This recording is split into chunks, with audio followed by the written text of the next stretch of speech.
Right, guys, welcome. Great to have you here. First of all, the age-old question. We always get asked, how did it all start? You know, what was your first childhood memories of snooker and playing snooker? Okay, me, I started playing on the floor in my mum and dad's house. I think I was about 5 or 6. And had a pool cue and golf balls and ping pong balls. And I'd like set them up and pretend that's a pocket or that's a pocket and just... Yeah, I was literally just on the floor. And why snooker? Was it you saw it on the television? Or? Yeah, I saw you. Oh, did you? Yeah, you know what? You and John Higgins were the first 2 players I ever watched. The first game I ever watched. And I don't know. I'm just extremely sporty kid. Love everything. I loved every sport, and but snooker was the one that stuck and the one I kind of like excelled at the best. Oh, maybe a lot of people might say that when you saw me on television, it might have turned you off snooker. How about you, Gary? When was the first time you saw snooker? What made you want to play snooker? Same as Jack, really. I was on the floor as well. Younger than you. I was about 2 years old, and I was actually in my little walker, and I was up against the TV screen, sort of trying to have a feel when all the balls and were running around the table, a bit like a cat, really, I suppose. But yeah, that progressed into just randomly mum and dad getting a little small table, and I was on the floor at first until I could be big enough to fold it up, and same as Jack, watching a few games of snooker then when I was young, like sort of 5, 6, 7 years old, yeah. And what was the attraction initially? Would it have been just the colour, the colour balls, the green bays, and the guys playing, or? I think as a kid, yeah, probably like the colours and just, seeing them just disappear. Yeah. The white moving, and I don't know, I used to think it was cool as well, like the players looked smart and stuff. I don't know, I just think it looked really cool to be that set up like in front of the crowd and that, where the crowd are just like, watching you. I play football, but that's obviously like team. I thought, I want to do something where it's just like me, and that seemed like a good idea at the time. Yeah, for me it was the table, like just playing, obviously starting to play on it. You just get hooked to the game, and then starting to see it on TV. It was just something I was really interested in. And when you pick it up and you start playing, and then you go down to the local snooker club, and then you start playing guys your own age or even older than you, and you sort of beating them, it sort of becomes an addictive sport, isn't it, as well? Yeah, I mean, for me, it was like quite an early age. I was beating my dad in the house, and I was pestering him to like get down the snooker club. And it wasn't until I was 8 years old he finally took us on a full-size table. And quite quickly I was making like 20, 30 breaks, and he was thinking, hang on, like he's got something here. So obviously you enjoy it more when you're doing better as well. And that for me was the start of, I kind of know what I want to do, which a lot of people don't really have, I guess, when they're growing up, through school. I was lucky in that respect that I knew exactly what I wanted to do from like 9 years old, really. Just be a professional. How about you? When you went down to the local snooker club and you were 8, 9, 10 years of age? Yeah, and like quickly beating older men, and I don't know, it's like a powerful feeling, isn't it? Yeah. Playing in the leagues, and then you just start winning the leagues. You're winning like the league singles type, like 10 years old and stuff. I remember when I used to go into my snooker club that, as an 8-year-old, I used to have these little biscuit tins, So they gave me a biscuit tin to stand on and be potting the balls, But then when I started beating the older players, they used to hide the biscuit tin on me. So I used to make it a lot more difficult. I used to have to break off with the rest. We had the beer crates, but I didn't really need it. I was just about tall enough when I was 8 years old. I could milk crates, were they? Yeah. But yeah, there was a lot of kids the same, yeah. So, growing up, everybody, had an idol, someone that they loved watching play. Who were your idols? First one was John Higgins. I don't know, I just thought he was just like, I just obsessed with him. I thought he was like the coolest human being. He's my favourite player. I think when Ronnie beat him in, was it 2001, the World Championship final? I cried when I found out. I had to go to bed because it was the school night. The next day when I woke up, I saw he'd lost. I cried. And then it turned into Ronnie after that. Oh, really? Yeah. Because he won, was it? Basically, yeah. How about you, Gary? For me, it was 2 in different ways. Jimmy White and Stephen Hendry. Jimmy, because like a lot of people, everybody wanted him to win. I was getting into seeing snooker just as Jimmy had already been in a few world finals, and obviously he was the people's champion, wasn't he? And everybody came so close so many times. He wanted to see him so badly win one, my first major memory of a proper match that I fully watched was the '94 World Final. Obviously, it went 18-17, didn't it? And I was absolutely gutted when he missed that black off the spot. And we all know the rest is history. But Stephen was the guy who I'd always watch and just want him to pummel everybody. Yeah. Just want to see a dominating performance all the time. And yeah, so for most two of the different time reasons, he did. Most of the time he did. Yeah. So for two different reasons, like they were the two that I respected and idolised the most growing up. You know, we talk about family and stuff like that. You know. And they obviously, you know, people that we don't see on the TV, but they're always in the background. Yeah. I mean, family to you, both you guys, how much of an influence have they been over the years? Yeah, I think every player's got that family member. There's some sort of family Support, connection. There's one person that's just gone like above and beyond for them. Mine's my dad. He used to drive me all around the country every weekend to play in these tournaments. I remember when I first started playing, there was a lineup. We did a lineup. And he was like, look, you make a 50 break, I'm going to buy you a mobile phone.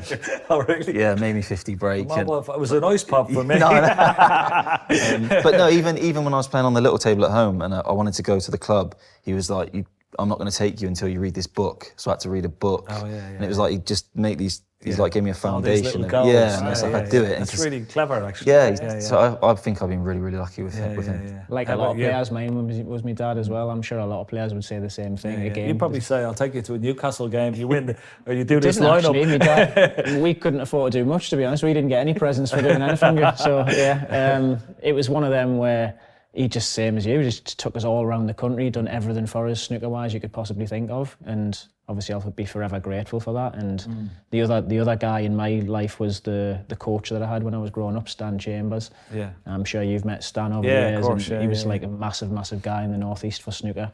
He couldn't have done enough for the game. And he seen me at that young age when I went to the club for the first time.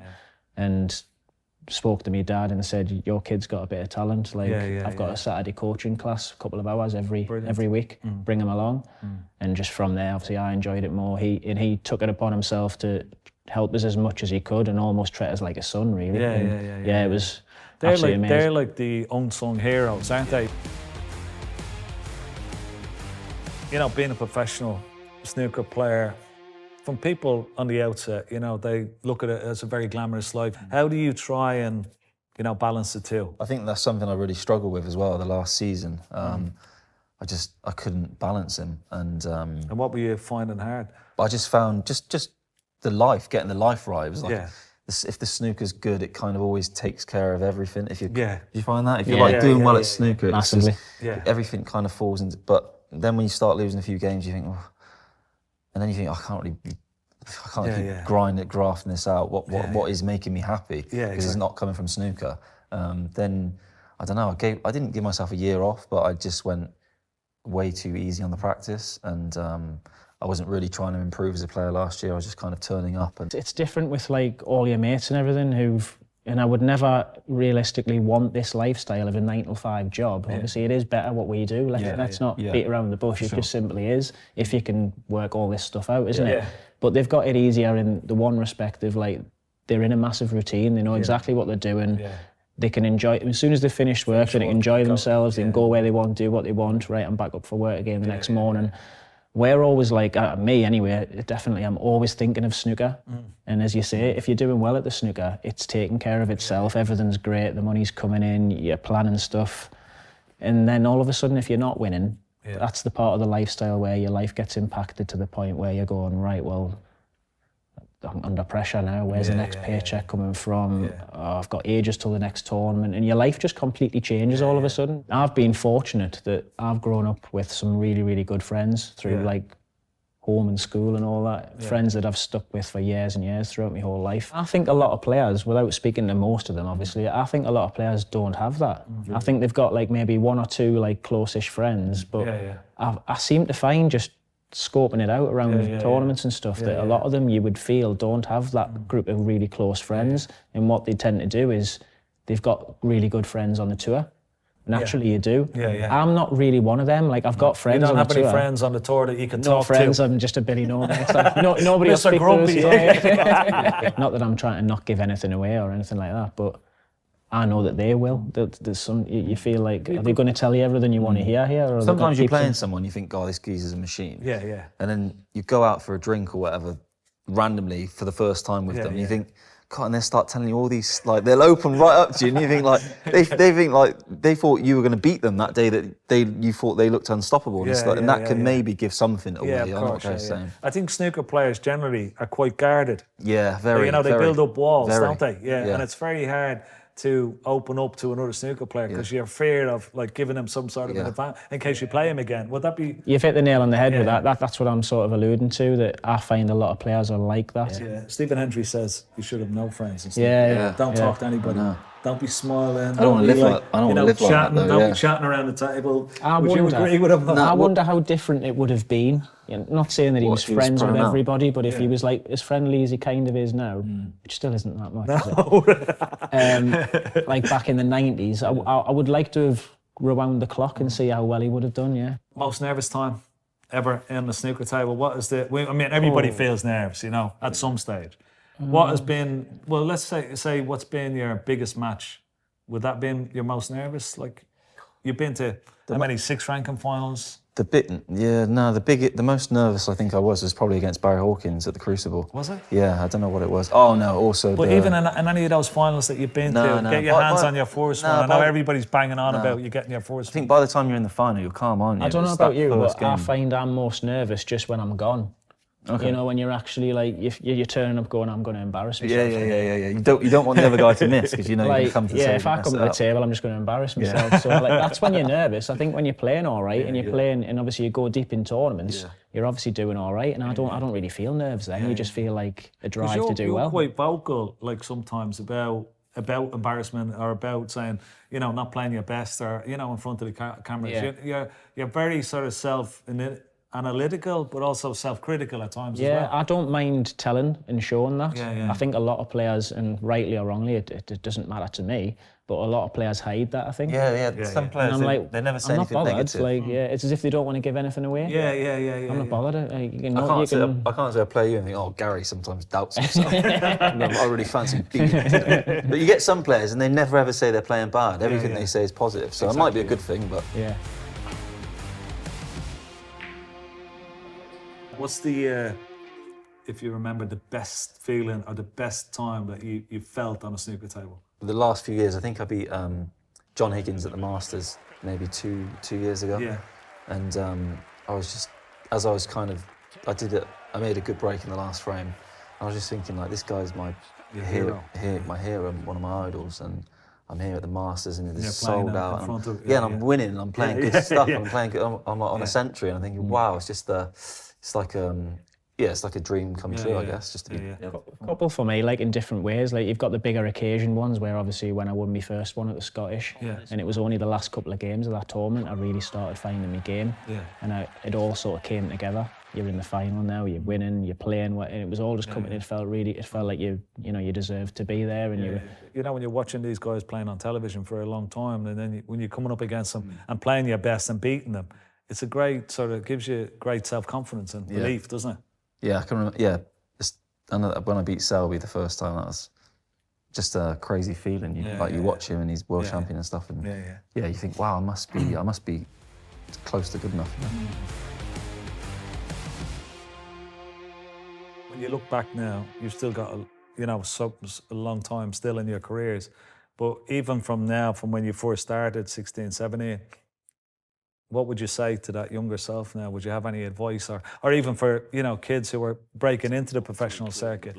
What you've learned in the years that you've been a professional? I definitely try and enjoy it more and not put. It used to just feel like the end of the world every time I lost. The first still does for me. Does it for you? Really? No, I've got. He's got worse as he got. He used to be all right in the beginning. He's got progressively worse. I used to lose. I wake up the next morning and it's just like.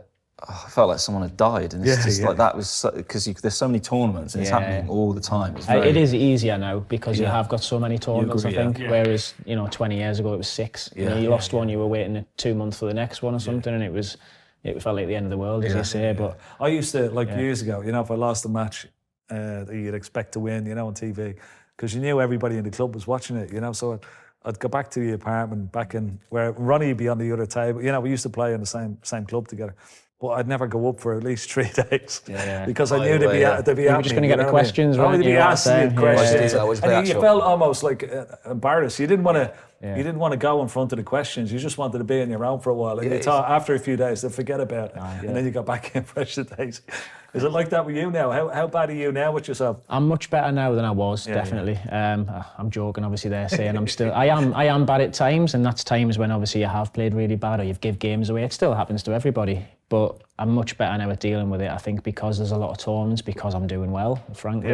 You're not worrying about as many things as you were when you were younger. But one thing I would tell myself if I could go back would be to, like Jack said, actually enjoy it a little bit more and try and like savor the good moments, because there isn't many, and you don't realise how little there's going to be of them, really. I think when you're going through your career, and also just to not tinker. Technique wise, I've done that more than probably any player. I would go as far as to say it, and still doing it now. And I think I'm sort of in a bit of a loop that I can't get out of. Is that because like players are never happy? They're always striving for perfection and want to be better and better. Possibly. I just think sometimes the game feels so hard, and then you think, oh, I put my pinky like that, and you make like 5-1 visits in a row, and you think, oh, That must be it. cracked the game, cracked the game. Then you think you're And playing that wears bad. off, doesn't it? Then you play, then you're playing bad the next day, and you think, right, you've done your pinky. Like, what if I put my thumb like that, and then I might start. It might find something. Mine's the backswing. You're like, I'll come back slower, I'll come back quicker, I'll wait longer, I'll wait less. I'm like, you send yourself a little bit insane. more of a pause, and then when you pause a bit more, then you're thinking of the pause. And then you get to a point where you tell yourself what to do and you physically can't do it anymore. What are the best and worst things about being a snooker player? The best thing, you're like very self-employed, like your own boss. I could go and do what I want for like 2 weeks if I wanted to. Give myself that tournament. And you do, off. don't you? No, I have been. Dubai bound. Bye. I think you get to see some really cool places. It's just also, Gary touched on, like, we've known what we've wanted to do when we're older from a very young age. Not a lot of people can say that. The worst thing, the lack of routine for me. We're away a lot, and the constant, this high pressure job, isn't it? Stressful. I would echo them things, I would agree with pretty much what you've said there. I like being my own boss, but at the same time, the lack of routine can also be a struggle as well. I find myself getting lazy a lot. Do you? Not in terms of practice, really. I've always been a hard practicer, funnily enough. I think I still enjoy it enough to keep putting the hours in and keep having the drive to do well. But your timings are all off, aren't they? You can just decide one day I'm not doing this and I'll do something else and end up doing nothing, really. I don't know about you, but I get really lazy. But the good things, as you say, you've got that flexibility. You can do what you want. You can see so many amazing places around the world that you would never normally see in other jobs. Long may the snooker tour keep going to all these different places. And it's growing and growing, it's growing into the Middle East now, more tournaments in China.